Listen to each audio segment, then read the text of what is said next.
नया रंग रूप देख पाएंगे। वीडियो जर्नलिस्ट सूफी खान के साथ आलोक Pandey, news state, Lucknow.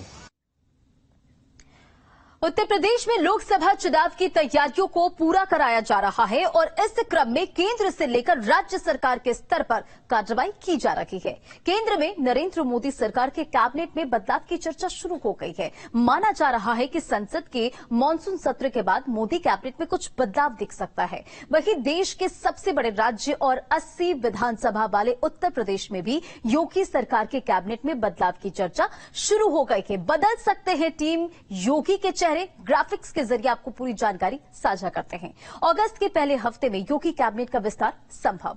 UP चुनाव 2022 के बाद गठित योगी कैबिनेट का ये पहला विस्तार और पिछले दिनों योगी सरकार के मंत्रियों के कार्यों की समीक्षा भी की गई थी। ऐसे में कुछ मंत्रियों के भी बदले जाने की चर्चा चल रही है। दारा सिंह चौहान को कैबिनेट में जगह मिलने की चर्चा की जा रही है।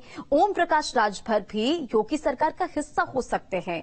राजभर योगी सरकार के पहले कार्यकाल के दौरान भी कैबिनेट का हिस्सा थे और पिछड़ा वर्ग कल्याण एवं दिव्यांगजन सशक्तिकरण मंत्री थे राजभर। 2019 में उन्होंने योगी कैबिनेट से इस्तीफा दे दिया था और पिछले दिनों ओम प्रकाश राजभर ने एनडीए में वापसी की है।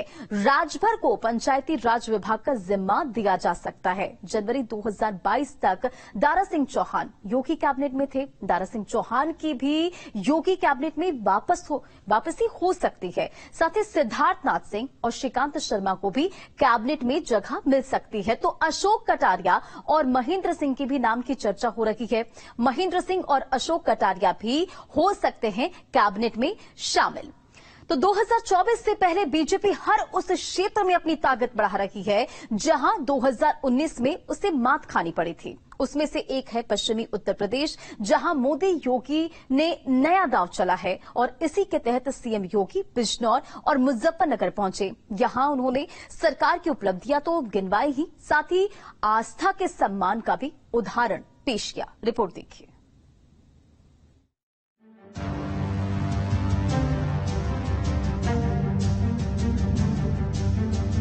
चौबीस का महाचुनाव, बीजेपी का मिशन 80। यूपी की 80 सीटें जीतना बीजेपी का लक्ष्य। सीएम योगी का मिशन पश्चिम उत्तर प्रदेश। 24 के चुनाव के लिए बीजेपी ने यूपी की 80 सीटें जीतने का लक्ष्य रखा है। इसके तहत सीएम योगी भी एक्शन में हैं। उन्होंने बिजनौर और मुजफ्फरनगर का दौरा किया। मुख्यमंत्री योगी आदित्यनाथ ने शनिवार को प्रदेश में एक दिन में 30 करोड़ पौधे लगाने के वृहद पौधरोपण अभियान का शुभारंभ मां गंगा के पास स्थित महात्मा विदुर की कुटी से किया।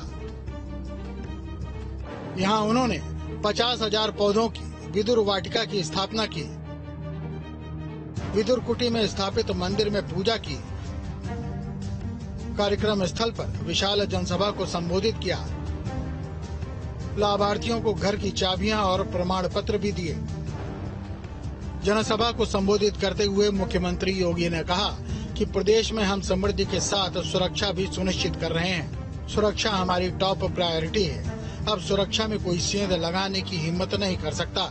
वो जानता है कि उसका अंजाम क्या होगा। मुख्यमंत्री ने जनसभा में कहा कि बिजनौर प्रदेश के लिए सबसे महत्वपूर्ण इसलिए भी है कि मां गंगा गंगोत्री से शुरू होकर 2500 किलोमीटर की यात्रा करती हैं। उत्तर प्रदेश में वह सबसे पहले बिजनौर में ही प्रवेश करती हैं और जिसमें सर्वाधिक 1000 किलोमीटर उत्तर प्रदेश में है। सीएम योगी ने कहा कि बिजनौर आने का सबसे बड़ा उद्देश्य 5000 साल पुराने इतिहास को फिर से जिंदा करते हुए विदुर कुटी के पास से फिर से मां गंगा की धारा को गुजारना है। इस स्थान को धर्मस्थल, पर्यटन और प्राकृतिक रूप से विकसित करना है।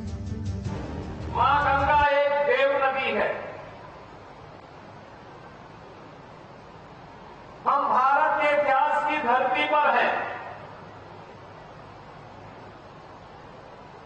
गंगा पुत्र भीष्म अपना बचपन इसी धरती पर बिताए थे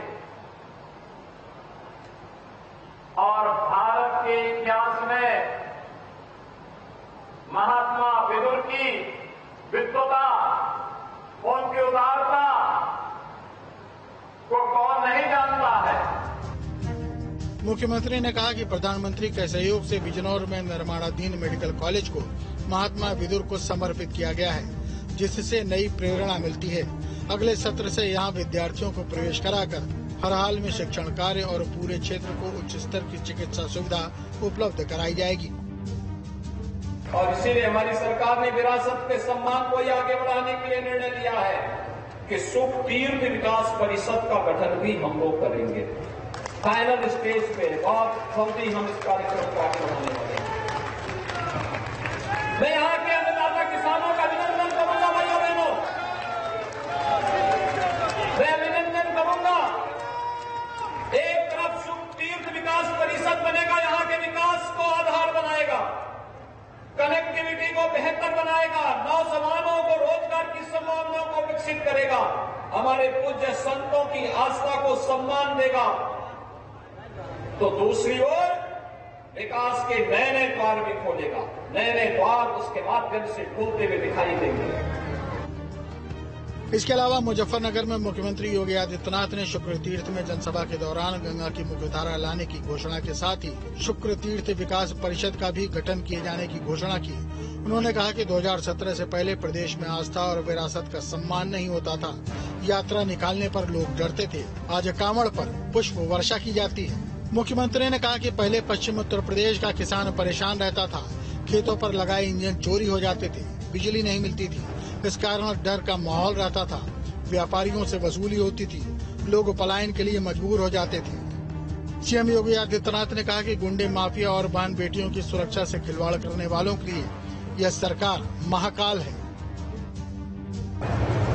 अराजकता चरम पर थी, किसान परेशान था, नौजवान बेरोजगार था, बेटियां असुरक्षित थी, और अब मैं कह सकता हूं, अब पश्चिम उत्तर प्रदेश का नागरिक कह सकता है कि बेटी की सुरक्षा के साथ खिलवाड़ करने वाला अब धरती पर नहीं रसातल में जाएगा, उसके लिए इस धरती पर तो जगह नहीं मिलेगी।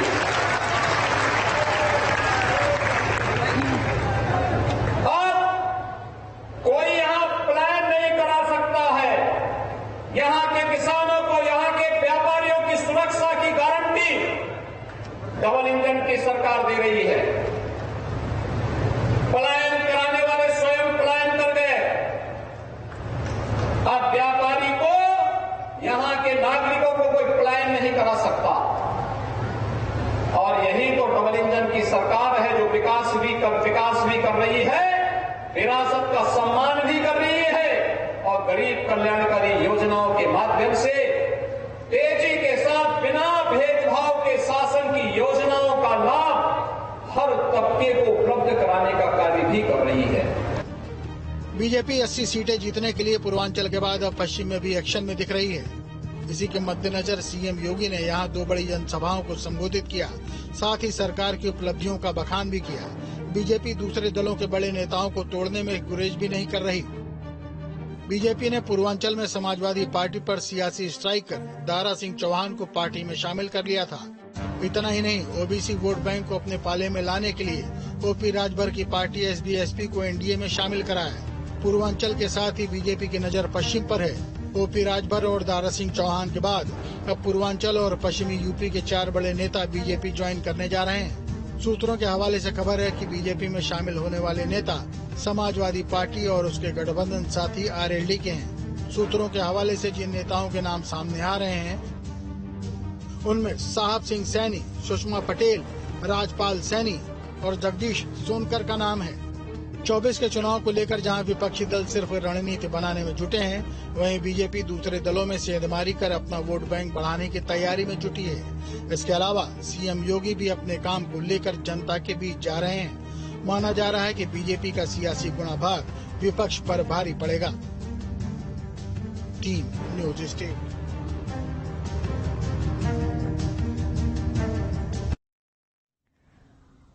और चलिए ग्राफिक्स के जरिए सीएम योगी का बड़ा धार्मिक दांव को समझाने की कोशिश करते हैं आपको। पश्चिमी उत्तर प्रदेश की 17 सीटों पर फोकस, मुजफ्फरनगर शुक तीर्थ अक्षय वट का दर्शन।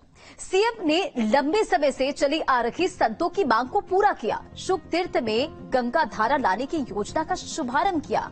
योगी सरकार जल्द शुक तीर्थ विकास परिषद का गठन भी करेगी और इस पर काम अंतिम चरण में चल रहा है और जल्द इसकी घोषणा होगी। 242 करोड़ की 77 परियोजनाओं का शिलान्यास किया गया। सीएम योगी ने बिजनौर के विदुर कुटी के भी दर्शन किए और तीर्थों के विकास कर हिंदू वोट को एकजुट करने की कवायद शुरू हो गई है।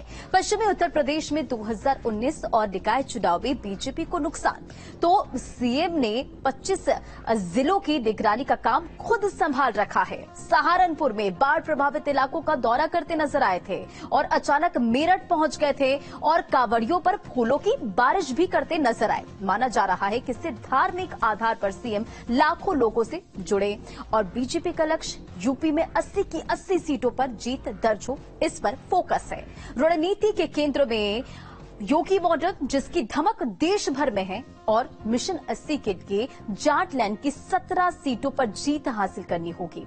2019 में हारी हुई वेस्ट यूपी की 6 सीटों पर फोकस है बीजेपी का और बिजनौर, नगीना, सहारनपुर, मुरादाबाद, संभल, अमरोहा और रामपुर जीत के लिए बीजेपी धर्म और जाति कार्ड खेलने से परहेज नहीं कर रही है। तो मिशन 2024 को लेकर बीजेपी पूरी तरह से एक्शन मोड में है। 24 में मोदी सरकार को सत्ता से हटाने के लिए विपक्ष पूरे जोर